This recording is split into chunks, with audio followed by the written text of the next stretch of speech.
इस महीने के आखिर तक कई स्पेशल ट्रेनें चलाने की घोषणा भी की। न्यूज़ 18 के चंदन जजवाड़े की रिपोर्ट है कि मध्य रेलवे ने अप्रैल महीने के आखिर तक 100 से ज्यादा स्पेशल ट्रेनें चलाने का ऐलान किया और जरूरत पड़ने पर ज्यादा ट्रेनें मुहैया करवाने का भरोसा दिया।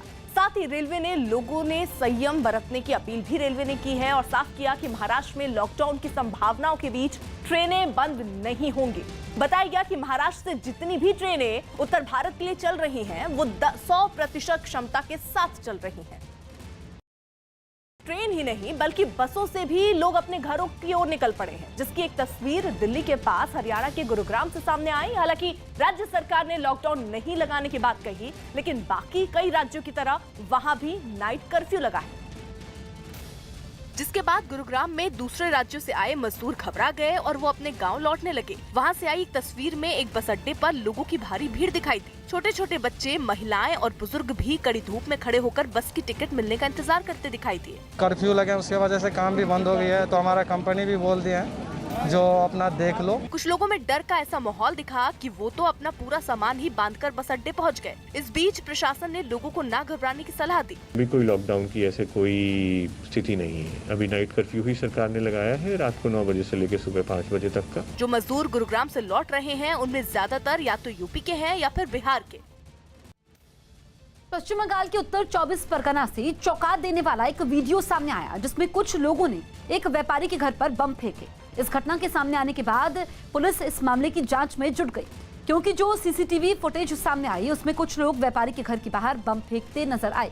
कुछ देर तक बमबारी करने के बाद वो सभी 3 मोटरसाइकिलों पर सवार होकर वहां से चले गए। इस घटना में उस मकान के दरवाजे और खिड़कियों में लगे शीशे चकनाचूर हो गए।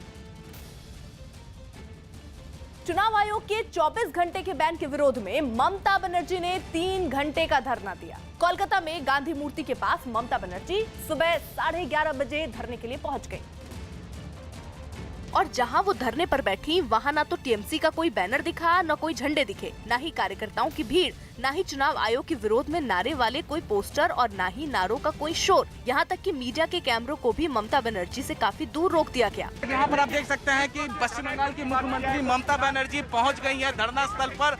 इनका समय यहाँ पर आने का था 12 बजे का और यहाँ पर देखिए, लेकिन अभी आप तस्वीरों में देख सकते हैं कि ममता बनर्जी यहाँ पर पहुँच गई है। अकेले ही वो धरने पर बैठेंगी। ममता बनर्जी ने आते ही अपने बैग से कुछ रंग निकालने शुरू किए और पेंटिंग बनाने लगी। थोड़ी देर बाद उन्होंने अपनी पेंटिंग मीडिया के कैमरों को दिखाई भी।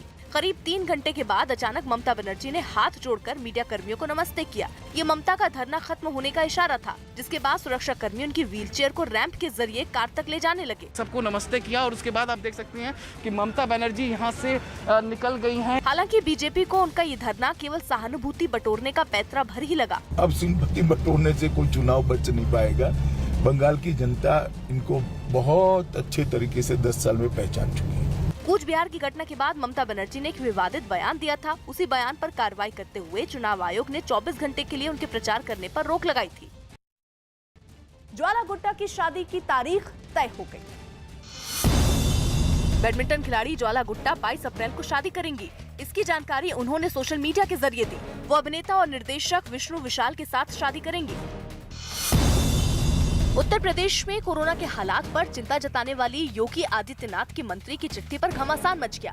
प्रदेश के कानून मंत्री ब्रजेश पाठक ने स्वास्थ्य विभाग को चिट्ठी लिखी थी, जिसमें उन्होंने कोरोना मरीजों के इलाज में हो रही लापरवाही का जिक्र किया था। मंत्री की चिट्ठी के सामने आते ही समाजवादी पार्टी योगी सरकार पर हमलावर हो गई। उत्तर प्रदेश में हेल्थ व्यवस्था पूरी तरह से चरमरा चुकी है, पूरी तरह से टूट चुकी है। ये बात अब हम नहीं, उत्तर प्रदेश के कानून मंत्री भी कह रहे हैं कि यहाँ ना टेस्टिंग की व्यवस्था हो पा रही, ना बेड की व्यवस्था है। केंद्रीय मंत्री संतोष गंगवार की कोरोना रिपोर्ट पॉजिटिव आई। हालांकि उनमें इसके लक्षण नहीं है, लेकिन फिर भी उन्होंने अपने संपर्क में आए सभी लोगों से कोरोना नियमों का पालन करने और एहतियात बरतने की अपील की।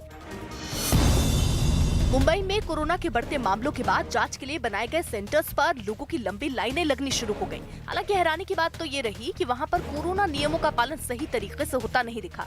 इसके अलावा सोशल डिस्टेंसिंग नाम की कोई चीज भी इन सेंटर्स पर नजर नहीं आई। लोगों के मन में इतना डर हो गया कि आप इस लाइन से साफ पता लगा सकते हैं कि लोग सामने से बढ़ चढ़कर आ रहे हैं और अपना टेस्ट करवा रहे हैं। बीएमसी की ओर से बनाए गए इन सेंटर्स पर जाँच कराने पहुँचे लोगों ने बद इंतजामी का भी आरोप लगाया। 2 दिन से मैं परेशान हूँ, अभी तक